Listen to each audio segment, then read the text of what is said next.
ಪಾದಯಾತ್ರೆ ಮುಗಿದ ಬೆನ್ನಲ್ಲೇ ಬಿಜೆಪಿಯಲ್ಲಿ ಬಂಡಾಯ. ದೋಸ್ತಿಗಳ ಮೈಸೂರು ಚಲೋಗೆ ಯತ್ನಾಳ್ ಟೀಮ್ ಸೆಡ್. ಬೆಂಗಳೂರಿನಿಂದ ಮೈಸೂರಿಗೆ ಹೊರಟಿದ್ದ ಮೂಡ ಪಾದಯಾತ್ರೆ ತೆರೆಗೆ ಬಿದ್ದಿದ್ದು ಕಮಲ ಪಡೆ ಸದ್ಯ ರಿಲ್ಯಾಕ್ಸ್ ಮೂಡ್ನಲ್ಲಿದೆ. ಮತ್ತೊಂದು ಸುತ್ತಿನ ಹೋರಾಟಕ್ಕೆ ಸಜ್ಜಾಗಿದ್ದ ಬಿಜೆಪಿಗೆ ಬಂಡಾಯದ ಬಿಸಿ ತಟ್ಟಿದೆ. ಮೈಸೂರು ಚಲೋ ಮಾಡಿದ್ದ ನಾಯಕರ ವಿರುದ್ಧ ಮತ್ತೊಂದು ಬಣ ಸಿಡಿದೆದ್ದಿದ್ದು ಅಂತರ್ಯುದ್ಧ ಸ್ಫೋಟಗೊಳ್ಳುವ ಲಕ್ಷಣ ಕಾಣ್ತಾ ಇದೆ. ಒಂದು ಕಡೆ ವಿಜಯೇಂದ್ರ ಬಣದ ನಾಯಕರು ಸಿಎಂ ಸಿದ್ದರಾಮಯ್ಯ ವಿರುದ್ಧ ಹಗರಣಗಳ ಸಮರ ಸಾರಿದರೆ, ಮತ್ತೊಂದು ಕಡೆ ಯತ್ನಾಳ್ ಅಂಡ್ ಟೀಮ್ ಬಂಡಾಯದ ಕಹಳೆ ಮೊಳಗಿಸಿದೆ. ಮೈಸೂರು ಚಲೋಗೆ ಟಕ್ಕರ್ ಕೊಡಲು ಅಣಿಯಾಗಿದೆ.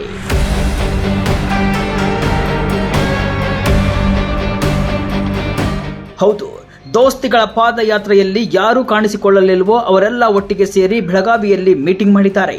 ಮೈಸೂರು ಚಲೋಗೆ ಸೆಡ್ಡು ಹೊಡೆಯಲು ತಯಾರಿ ನಡೆಸಿದ್ದಾರೆ. ಯತ್ನಾಳ್ ನೇತೃತ್ವದಲ್ಲಿ ನಡೆದ ಸಭೆಯಲ್ಲಿ ಮಾಜಿ ಸಂಸದ ಪ್ರತಾಪ್ ಸಿಂಹ, ರಮೇಶ್ ಜಾರಕಿಹೊಳಿ, ಕುಮಾರ್ ಬಂಗಾರಪ್ಪ, ಅರವಿಂದ್ ನಿಂಬಾವಳಿ ಸೇರಿದಂತೆ ಒಟ್ಟು 12 ಮಂದಿ ಸಭೆಯಲ್ಲಿ ಭಾಗಿಯಾಗಿದ್ರು. ಅಚ್ಚಿರಿ ಅಂದ್ರೆ ರೆಬಲ್ ನಾಯಕರ ಸಭೆಯಲ್ಲಿ ಬಿಎಸ್ವೈ ಮಾಜಿ ಆಪ್ತ ಸಹಾಯಕ ಎನ್ಆರ್ ಸಂತೋಷ್ ಕೂಡ ಭಾಗಿಯಾಗಿದ್ದು ಭಾರೀ ಕುತೂಹಲ ಮೂಡಿಸಿದೆ.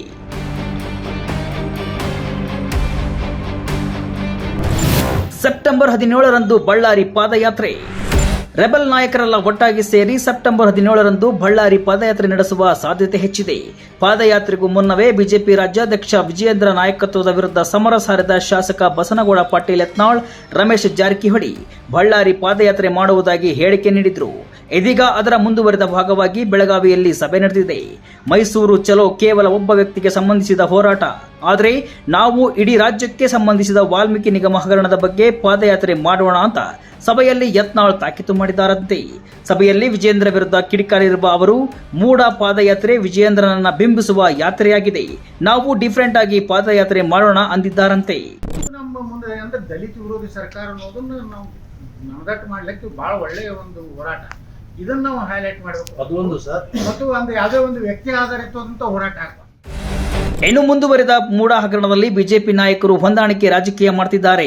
ಇವರೆಲ್ಲರೂ ಕೂಡ ಸೇರಿಕೊಂಡು ಡಿಕೆ ಶಿವಕುಮಾರ್ ಅವರನ್ನ ಸಿಎಂ ಮಾಡಲು ಹೊರಟಿದ್ದಾರೆ ಎಂಬ ಸಂದೇಶವನ್ನ ಪಕ್ಷದ ಹೈಕಮಾಂಡ್ಗೆ ರವಾನಿಸುವ ಬಗ್ಗೆ ಚರ್ಚೆ ನಡೆಸಿದ್ದಾರಂತೆ. ಕಾಂಗ್ರೆಸ್ನ ವಾಲ್ಮೀಕಿ ನಿಗಮದ ಹಗರಣದ ವಿರುದ್ಧದ ಹೋರಾಟದ ನೆಪದಲ್ಲಿ ತಮ್ಮದೇ ಪಕ್ಷದ ನಾಯಕರ ವಿರುದ್ಧ ಬಿಜೆಪಿಯ ಅತೃಪ್ತ ನಾಯಕರು ಈಗ ಬಂಡೆದಿದ್ದು ತಮ್ಮ ಪಕ್ಷದ ನಾಯಕರಿಗೆ ಜಡ್ಡು ಹೊಡೆದಿದ್ದಾರೆ. ಬಣ ಬಡಿದಾಟ, ಹೈಕಮಾಂಡ್ ಸೈಲೆಂಟ್. ಬಿಜೆಪಿಯಲ್ಲಿ ಬಣ ಬಡಿದಾಟ ಇರೋದು ಎಲ್ಲರಿಗೂ ಗೊತ್ತಿರೋ ವಿಷಯ. ಯತ್ನಾಳ್ ಅಂತೂ ಬಹಿರಂಗವಾಗಿ ತಮ್ಮದೇ ಪಕ್ಷದ ನಾಯಕರ ವಿರುದ್ಧ ಭ್ರಷ್ಟಾಚಾರದ ಆರೋಪ ಮಾಡ್ತಿದ್ದಾರೆ. ಅದರಲ್ಲೂ ವಿಜಯೇಂದ್ರ ಹಾಗೂ ಬಿಎಸ್ವೈ ಕುಟುಂಬದ ವಿರುದ್ಧ ಭ್ರಷ್ಟಾಚಾರದ ಆರೋಪಗಳ ಸುರಿಮಳೆಗೈತಿದ್ದಾರೆ. ಆದರೂ ಕೂಡ ಹೈಕಮಾಂಡ್ ಗಪ್ಚುಪ್ ಆಗಿದೆ.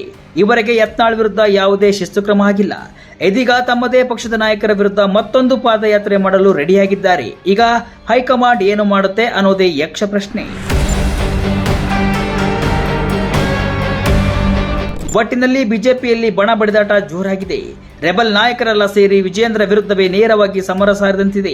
ಮೊದಲಿನಿಂದಲೂ ವಿಜಯೇಂದ್ರ ನಾಯಕತ್ವ ಒಪ್ಪಿಕೊಳ್ಳದ ಯತ್ನಾಳ್ ಇದೀಗ ಮತ್ತೊಂದು ಹೆಜ್ಜೆ ಮುಂದೆ ಹೋಗಿ ಮೈಸೂರು ಚಲೋದಂತೆ ಬಳ್ಳಾರಿ ಪಾದಯಾತ್ರೆ ಮಾಡಲು ಮುಂದಾಗಿದ್ದಾರೆ.